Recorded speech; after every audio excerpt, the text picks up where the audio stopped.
মা আজকে দেখো কত আয়োজন করেছে। বাপি নাই তো কি হয়েছে, বাপির সব ফেভারিট ফেভারিট খাবারগুলো বানাতে ভুলে নাই কিন্তু একদম।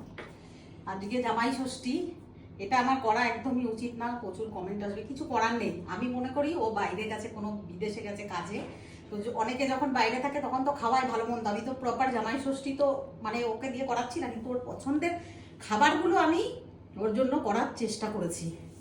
কারণ আমার ভীষণ কষ্ট লাগে, আমি কোনোদিন তো ভাবিনি যে এরকম একটা দিন এত তাড়াতাড়ি আমার জীবনে চলে আসবে।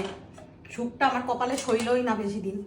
ভীষণ কষ্ট লাগে, প্রচণ্ড কষ্ট লাগে। আমি সবসময় দেখাই না যে আমি ভিতর থেকে কতটা যন্ত্রণায় আছি কি না আছি, কিন্তু আমি আজকে প্রত্যেকটা জিনিস এ টু জেড ওর পছন্দের আমি করেছি।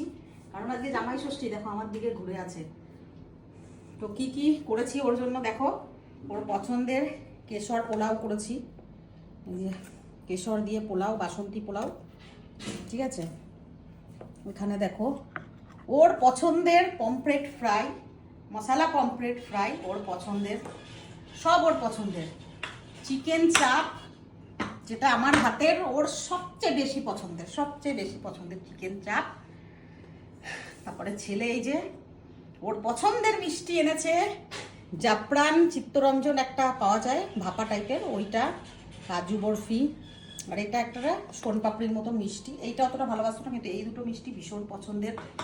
দই, এগুলো মনা নিজের হাতে গিয়ে কিনে নিয়ে এসছে। মিষ্টি দই, দই খেতে প্রচণ্ড ভালোবাসতো।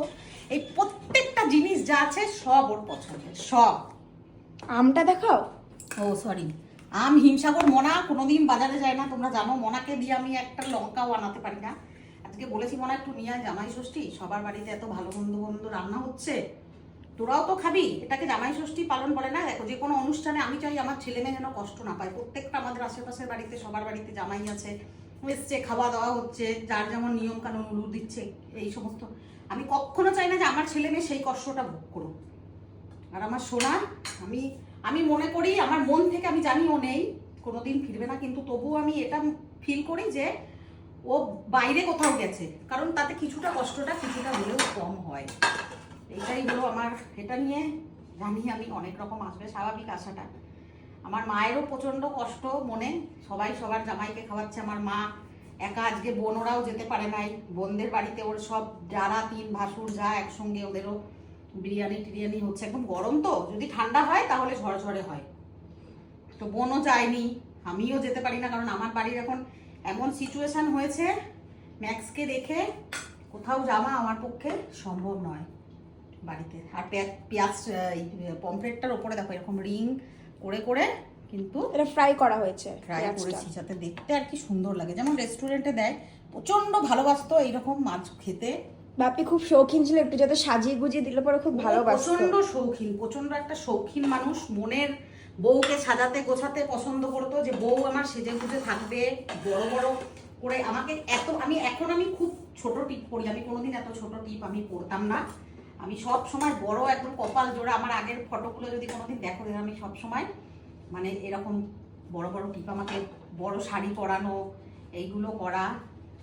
তো আজকে আমার বরের পছন্দের জিনিস আমি চেষ্টা করি, সামনেই ওর জন্মদিন আসছে, আমি যথাসাধ্য আমি সবার জন্য করে যাব, আমার মনের এটা ইচ্ছা।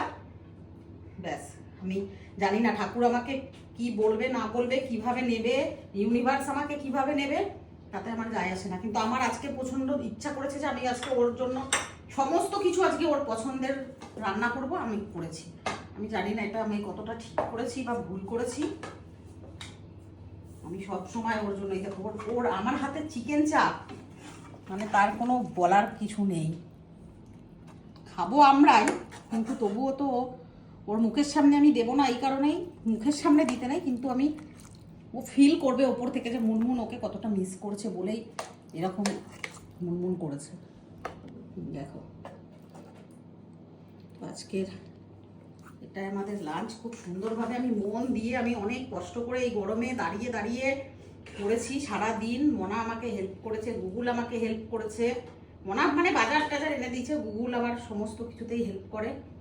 আর আম দই মিষ্টি এগুলো এগুলো পরে নেওয়া হবে পাতে, পরে। তো ওভারঅল দেখো, চেষ্টা করেছি তোমার জন্য সবকিছু। এই জীবন শুধু তোমার, আজীবন তোমার জন্য আমি জানি না আমি কি করতে পেরেছি না পেরেছি, তবে আমি চেষ্টা করে যাবো আমি কে অনুভব করার, সব সময় পাশে থাকার। জামাই ষষ্ঠীর খাওয়া দাওয়ার আয়োজন দেখো, সমস্ত কিছু সবার বাড়িতে প্রচুর প্রচুর অনেক রকমের ভাগে ভাগে রান্না, তবে আমার বাড়িতেও আমি যতটুকু পেরেছি চেষ্টা করেছি করার। এই যে প্রথমে দেখি স্টার্টারে দেখো পমফ্রেট ফ্রাই, আর এখানে আছে বাসন্তী পোলাও, জাফরানি বাসন্তী পোলাও, সাথে চিকেন চাপ, এখানে আছে মিষ্টি 3 রকমের, দই, আম। মোটামুটি ওভারঅল করার চেষ্টা করেছি। তোমাদের বাড়িতে কার কার কী মেনু হচ্ছে কি কমেন্ট করে জানাও। এবারে আমরা লাঞ্চটা করতে বসি, খাওয়া শুরু করে দিয়েছি আমরা। কেমন হয়েছে মোনা? Heavy taste. তোর বাবা খুশি হবে? হ্যাঁ, তুই যে নিজের হাতে এত কিছু কিনে আনলি। হয়। বাপি বলে বলে মাছটা কই তোর? না শেষ। ওই চিকেন চাপটা খা একটু। সব পাই খাওয়া। পোলাওটা কেমন মিষ্টি নুন কেমন হয়েছে? ভালো হেভি হেভি। সব ঠিক আছে। আমার কোনো কমপ্লিমেন্ট দেওয়ার দরকার নেই, আমার মায়ের খাবার কখনো বাজে হতেই পারে না। পমফ্রেট ফ্রাইটা জাস্ট কোনো কথা হবে না, আর ওপর থেকে যে পেঁয়াজ রিংগুলো দিয়েছি না, সুন্দর লাগে। মনারটা গদগদ গদগদ করে খেয়ে নিল, এবার ঠোকর মারবে সবার কাছে। দারুণ হয়েছে, ওটা খুব সুন্দর হয়েছে, মিষ্টি মিষ্টি। মিশে করেছি চিকেন চাপটা করেছি। বলছি গুগল, ওর ভালো লাগা মানে আমাদের বিপদ, আমরা খেতে পাবো না, আমাদের আর ভালো লাগতে দেবে না। সবার পর দিয়ে নিয়ে নেয় না, ভালো হয়েছে তো, পারফেক্ট। দারুণ হয়েছে। বহুদিন পরে আমরা চিকেন চাপ বানালাম বলতে, সত্যি নরম। লাস্ট চিকেন চাপ আমার সেই 9 বছর জন্মদিনে হয়েছে, আমার মনে আছে, বিরিয়ানি অনেক বছর অনেক দিন পরে বানালাম। চিকেনটা একবার দেখো, পুরো নরম তুলতুলে। দেখো চিকেন চাপের এটাই হলো, এত ধিমে আছে হতে থাকে না, পুরো দারুণ কুক হয়েছে। তো আর কথা অর্ধেক গ্যাস সিলিন্ডার ওই চিকেন চাপ বানাতে দিয়ে শেষ হয়ে যাবে। এবারে আর কথা না, এবার পুরো খাবারটা আমি খাই ভালো করে সবাই মিলে বসে।